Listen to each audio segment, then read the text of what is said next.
आजकल WhatsApp university का ज़माना है और व्हाट्सएप यूनिवर्सिटी के आधार पर ही तमाम तथ्यों को सामने पेश कर दिया जाता है। ऐसा ही एक हाल ही में बयान जो है देश के रक्षा मंत्री राजनाथ सिंह द्वारा दिया गया, जिसमें सावरकर को लेकर के जो उन्होंने अपना ज्ञान लोगों को दिया है वो कहीं ना कहीं देश की जनता को गुमराह कर गया।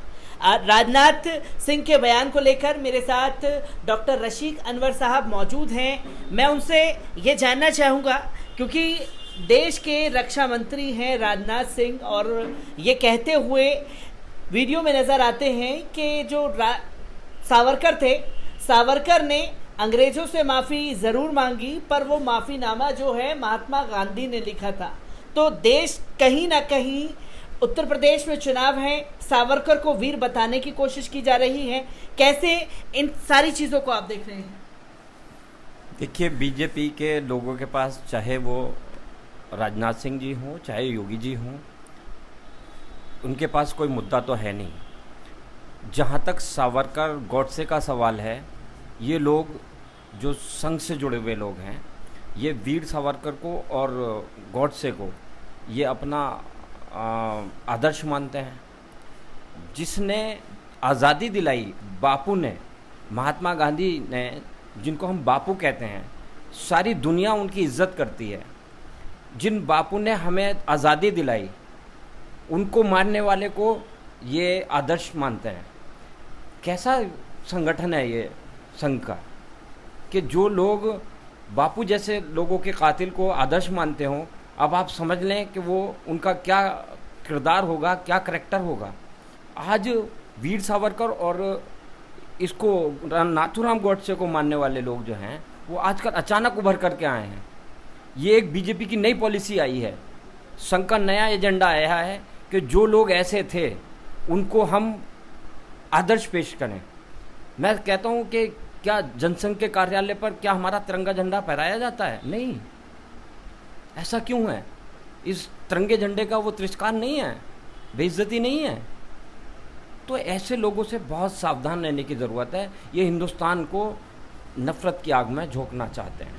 ये हिंदुस्तान को नफ़रत की आग में झोंकना चाहते हैं। जब व्हाट्सएप यूनिवर्सिटी का जिक्र मैंने कर दिया है, तो व्हाट्सएप यूनिवर्सिटी पे ही एक वीडियो बड़ी तेज़ी से वायरल हो रहा है कि देश में जो कोयले की और बिजली की क्राइसिस आई है, उसके लिए मुसलमानों को जिम्मेदार ठहरा दिया गया है। क्योंकि मुसलमान कबाब खाते हैं, कोयले को पंखे से जलाते हैं, उन्हीं की वजह से जो है सबसे ज़्यादा बिजली कटौती हो रही है। कैसे देखते हैं, क्योंकि उत्तर प्रदेश में चुनाव है, ऐसे ऐसे मूर्ख जो हैं सामने निकल करके आ रहे हैं जो इस तरीके की बयानबाजी करते हैं।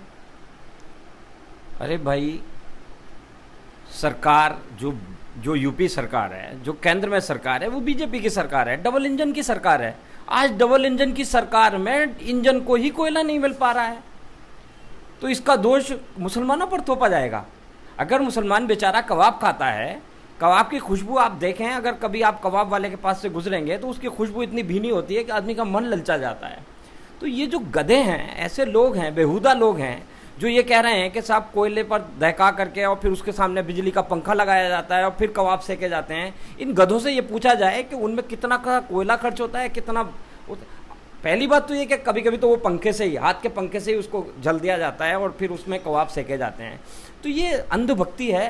अंधभक्त इतने हो गए हैं कि कोई भी बात जो संघ से, बीजेपी से निकलती है, उसको किसी भी तरह में फॉलो करना है। और ये अंधभक्ति जो है ना, ये हिंदुस्तान को बर्बाद करके छोड़ेगी। अंधभक्ति जो है वो हिंदुस्तान को बर्बाद करके छोड़ेगी, क्योंकि उत्तर प्रदेश में चुनाव का माहौल गर्म है और नफ़रत की सियासत जो है वो चरम सीमा पर है। क्योंकि हमने लगातार देखा, नवरात्रि के दौरान दो तस्वीरें बुलंदशहर से सामने आई, मेरठ से सामने आई, जबरन जो है मीट की दुकानों को बंद कराया गया।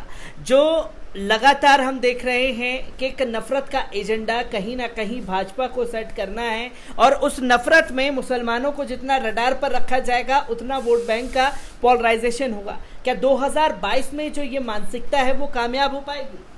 देखिए, अब पब्लिक बहुत समझ चुकी है। बेरोज़गारी चरम सीमा पर है, महंगाई चरम सीमा पर है। यूपी में भी पेट्रोल 103-104 रुपये लीटर बिक रहा है, डीजल 100 के पार कर चुका है, सरसों का तेल 230 रुपये किलो बिक रहा है। तो ऐसे में एक गरीब आदमी, ऐसे में एक मिडिल क्लास आदमी जो 300 रुपये बेचारा मजदूर आदमी रोज़ाना मजदूरी करता था, उसको 300 रुपये की मजदूरी रोज़ाना नहीं मिल पा रही है, तो वो 220-230 रुपये का तेल कैसे खरीद पाएगा अपनी दाल को छौंका लगाने के लिए। तो ये जो नफ़रत की राजनीति है ना, ये सिर्फ पोलराइजेशन के लिए की जा रही है, और मैं समझता हूँ कि ये नफ़रत की राजनीति को सारे लोग समझ चुके हैं। इस बार इनको यूपी से भगाने का मन पूरे सारे यूपी के लोगों ने बना लिया है, और इस बार माननीय अखिलेश यादव जी के नेतृत्व में समाजवादी की पूर्ण बहुमत से सरकार बनेगी। ये लोगों का कहना भी है, लोगों के मन के विचार भी हैं। लोगों के मन के विचार की बात की जा रही है, क्योंकि मैं लगातार देख रहा हूं कि समाजवादी पार्टी जो है डंके की चोट पे कह रही है अब की बार जो है 400 के पार होंगे। भारतीय जनता पार्टी ये मन बना करके बैठी हुई है कि चाहे जितनी भी नारेबाजी कर ली जाए वो खोखली साबित हो जाएगी समाजवादी पार्टी की, क्योंकि 400 के पार तो हम जा रहे हैं। तो वहीं अगर कांग्रेस की सियासत की बात की जाए तो कांग्रेस के दिग्गज नेताओं का ये कहना है कि किसी भी ऐरे गैरे को यूपी की जनता ने मंत्री, मुख्यमंत्री, एमएलए, एमपी बना दिया, कांग्रेस को वोट देना है, तो इसलिए अब अपना रुझान कांग्रेस की तरफ बढ़ाना होगा। बहुजन समाज पार्टी भी मुसलमानों पर अपनी ठेकेदारी जमा रही है, अपनी दावेदारी कर रही है। कैसे देखते हैं कि मुस्लिमों को लेकर के उत्तर प्रदेश में जो सियासत तेज हुई है? देखिए, कांग्रेस ने 1947 से आज़ादी से लेकर के और 2014 तक सत्ता में ज़्यादातर कांग्रेस रही है। मैं कांग्रेस के लोगों से ये पूछना चाहता हूँ कि 1947 से लेकर 2014 तक मुसलमानों को आपने क्या दिया है? बाबरी मस्जिद शहीद करवाई, वो इनके दौर में हुई। मुसलमानों के ख़िलाफ़ जितने दंगे फसाद हुए वो सब इनके दौर में हुए।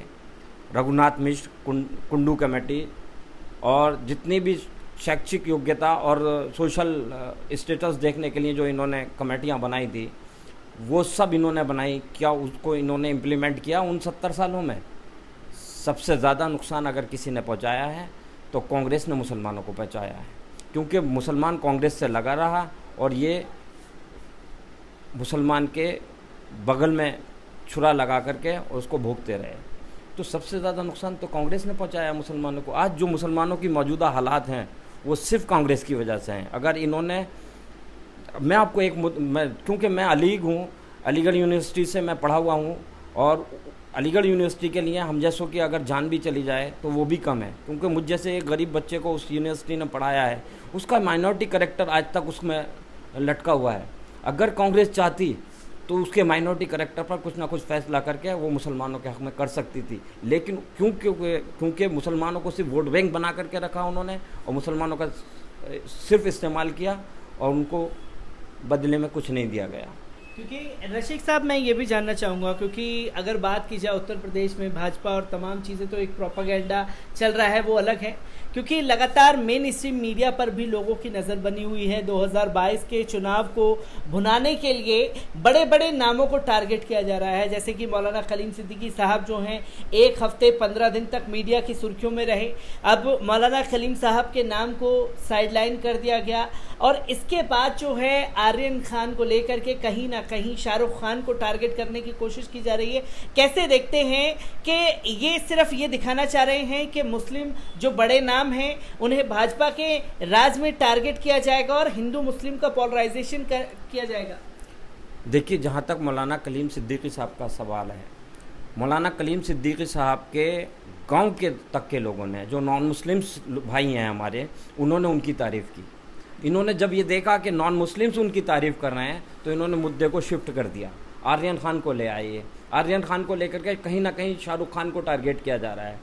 इनका सिर्फ मुद्दा यह है कि हम मुसलमानों को टारगेट करें, और किस तरह से जो एक ऐसा वोट बैंक है जिसके पास तालीम नहीं है हिंदू भाइयों में, उनके दिमाग को वॉश करके और उनको अपनी तरफ लाया जाए। लेकिन क्योंकि इनकी पॉलिसी, चाहे वो रोज़गार को लेकर के हो, चाहे वो महंगाई को लेकर के हो, इस तरह की रही कि वो खुद बहुत ज़्यादा परेशान हो चुके हैं।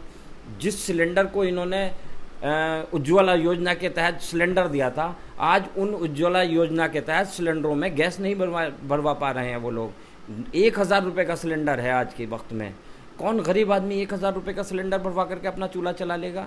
तो कहीं ना कहीं उस तबके में भी एक बहुत बड़ा रोष है बीजेपी के खिलाफ, क्योंकि महंगाई डायन, एक आपने गाना सुना होगा कि महंगाई डायन मार जात है। तो मैं कहता हूँ ये महंगाई डायन जो है ना, ये सिर्फ पब्लिक के लिए है, और बीजेपी के लिए तो ये महंगाई जो है ना, ये डार्लिंग है। तो महंगाई डार्लिंग इनको नहीं मार रही है, महंगाई की जो डायन है वो हम जैसे लोगों को, जो पब्लिक है, उनको मार रही है।